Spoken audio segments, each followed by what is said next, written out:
first speaker will be Dr. Florangel Rosario Braid, a well-known Filipino nationalist and communications expert. She was a member of the 1986 Constitutional Commission and chairperson of the Communication Committee of UNESCO. She retired as president of the Asian Institute of Journalism and Communication, but is still active as a speaker on many issues. She has authored and edited several books on Philippine communication, and now she writes a column for Manila Bulletin. Good morning and warm welcome to everyone, especially from to our overseas delegates. May I also acknowledge my colleagues, my old colleagues, Ronia Adhikaria from the East-West Center. We knew each other many decades ago. We were together in Honolulu, yes. John Lent also, whom I knew also several years ago, 40 years ago or so. How many? 45, yeah. And of course, I'd like to acknowledge our honorees and speakers, Dr. Gunaratna, and of course, Ms. Gunaratna will read the paper, and of course, our very distinguished speaker here, Kusubinjay Jayawara, who was a Director of Communication in IPDC in Hawaii. I don't know if, well, many of you know that this is the 45th birth anniversary of AMIC. It was born 45 years ago.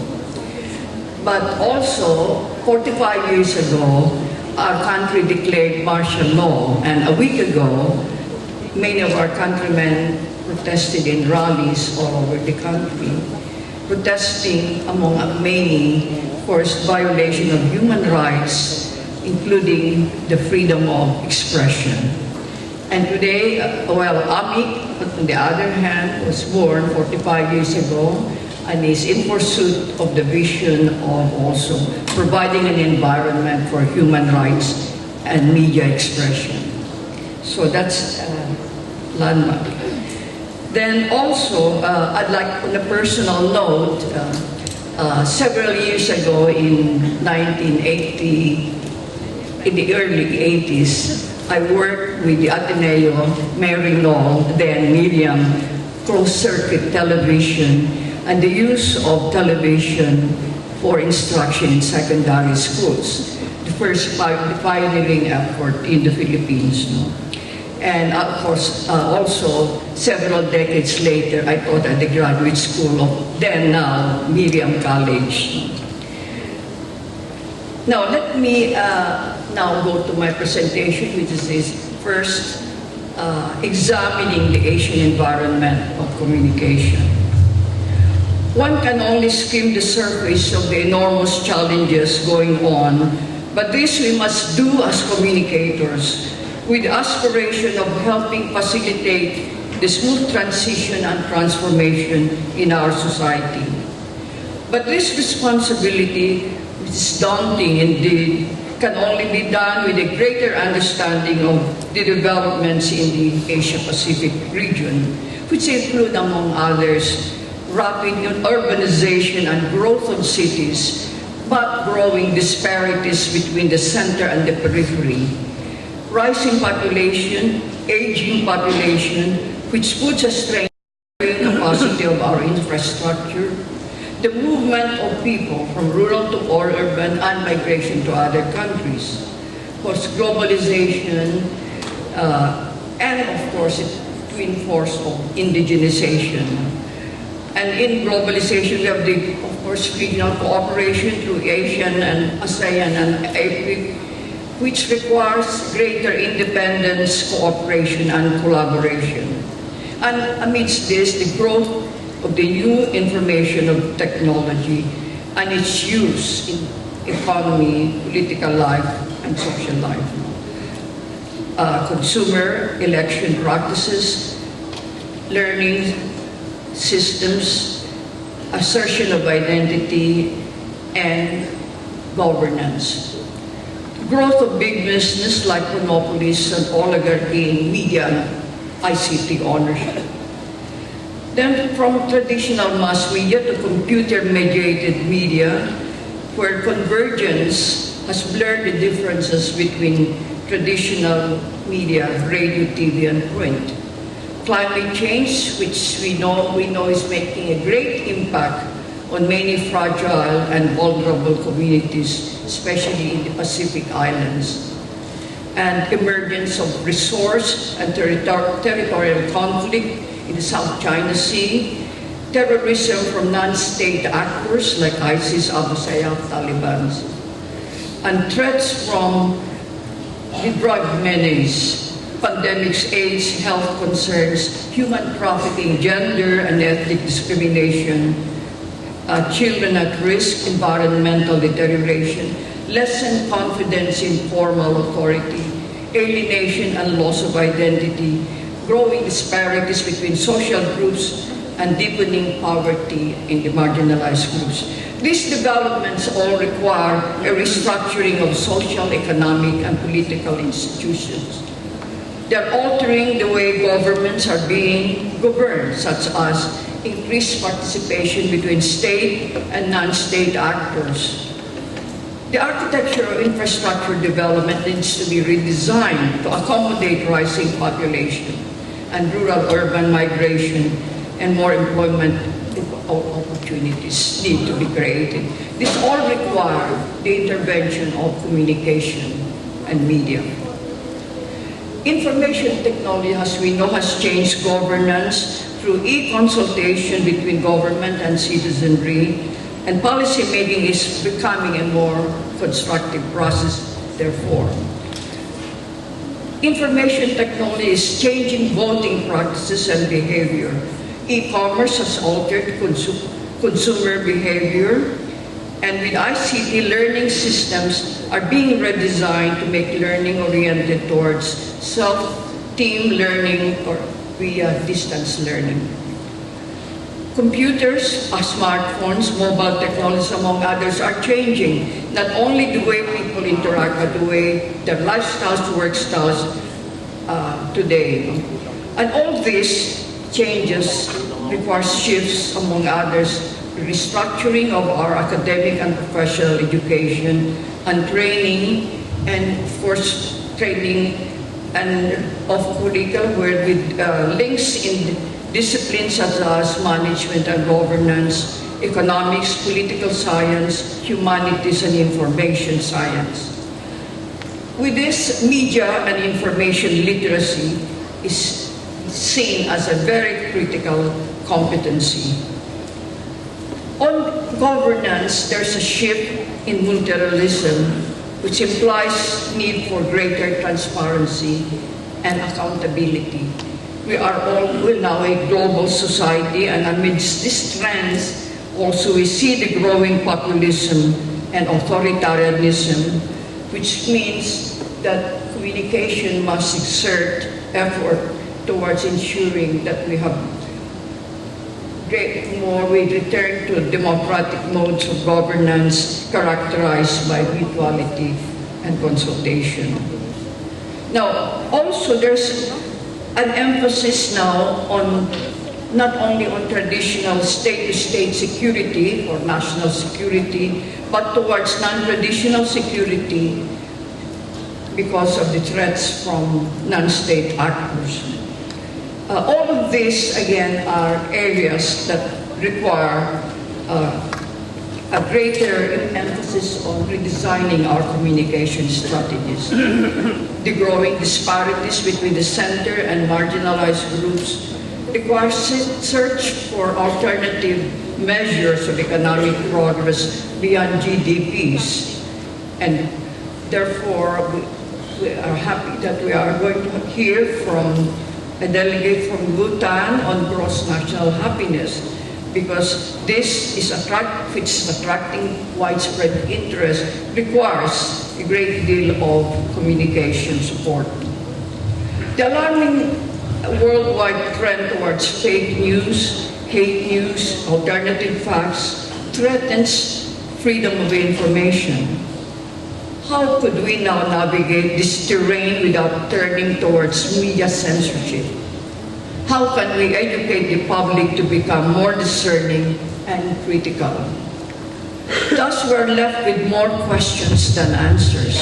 But we must continue the search to further understanding of our common heritage in the region, our history, culture, religions, and philosophies. Through this, we may be able to evolve more appropriate paradigms in communication, or the amalgamation of such to Western and global theories. One path is what I describe as the peace communication model that draws from various dialogic and participatory models characterized by relationships and trust. It would focus more on a strategic approach by incorporating learnings about how successful world leaders have been able to forge peace.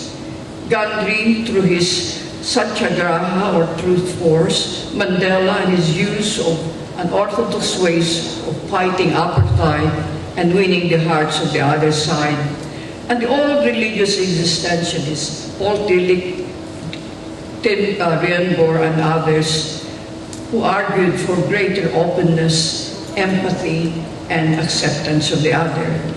Now, with this environment, let me now go back to my seat and show some of the trends now in communication.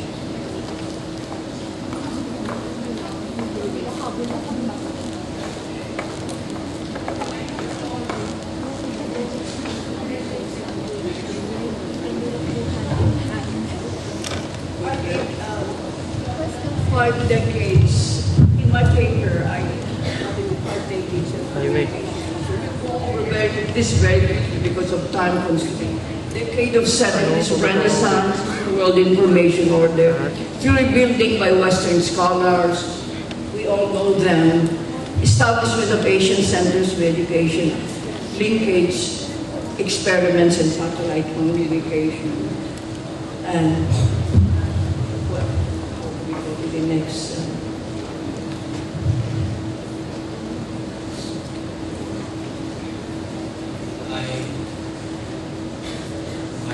And then decades of the 80s, publication of the Braid Report, our Bible, Many Voices, One World, which address issues of gaps, imbalances, ownership. Agenda setting by UNESCO on research policy action, government support communication, community media, public broadcasting as alternatives, and TV and radio mobilized for distance learning. I hope you can read fast because I have to go fast. Just a reminder, 5 minutes to go.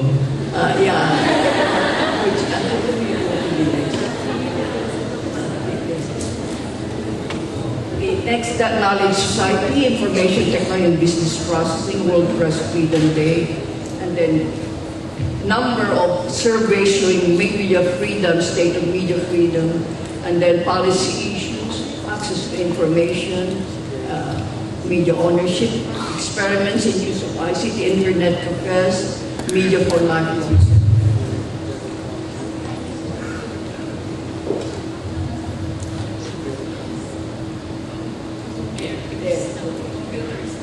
Decade of 2000, social media, citizen journalism, media for sustainable development, and then the growth of Facebook, MIL, environmental peace journalism, media indicators, media barometer,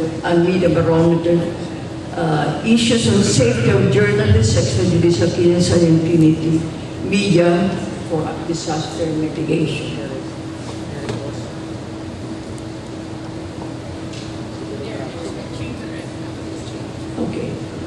And then now we are 2000 era of post-truth globalization, collaboration, international networks, decade of innovation and change, the emergence of all these issues of cybersecurity, fake news, experiments with new formats,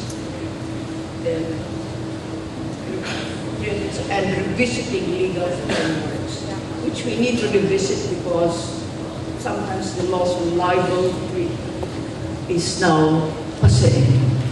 The early pioneers, I'm glad that Dr. Maslow pointed out the collaboration with various Asian institutions, but it was Laxman Rao who first envisioned AMIC as a catalyst in 1971. And I met Laxman in the East-West Center in Honolulu in those days, from 1971 to 1974. Ronnie, and he mentioned about his dream of establishing AMIC as a catalyst. And he said, you know, we are lucky, we are in the right time in the right place. There's nothing special about us, but it was the renaissance of communication. Here are the personalities. And more. BJ is the first, one of the first, and Salah, Joe Carlos is here. Martin is here also. Badr G, Edico. And all of this are the finalists. No, the 5 decades of learning. We learned about media corruption, all of this. And evolution, which is now where I really have my trust. From adoption, diffusion, social change to a relationship model. And the growth of media, but that has not lessened the importance of small media. And the power of communication felt most during times of crisis, most potent force in toppling dictatorships and the effective political transitions. Now our concern is how to harness communication to effect transformation of mindsets. What frameworks are needed to guide political and economic decision-makings? Innovations, use of multimedia approach, storytelling, narrative, venues such as community museums and parks that encourage more people-to-people interaction. And need to regulate legal frameworks such as decriminalizing libel. Search for communication paradigms that reflect Asian realities, history, culture, philosophy. And change in the Asian mind brought about by marginalization of certain sectors, ethnic, climate change, movement of people, all of this, which I mentioned Second earlier. reminder, 2 minutes. Yeah. Well, let me just have 1 minute. The structure of the curricula that communication must lead, and now this is to play more vital role because of the trend towards direct democracy and globalization needing independence. Anyway, I mentioned some of this. Urbanization. How do we translate this? Communitarian, participatory, dialogic, holistic. And there's a legion of great advocates, cooperative and sharing society, and social media, and increased communication framework. Yeah, dialogue. This is the end now. Okay, to have adherence to rules and. Thank you very much, Dr. Braid.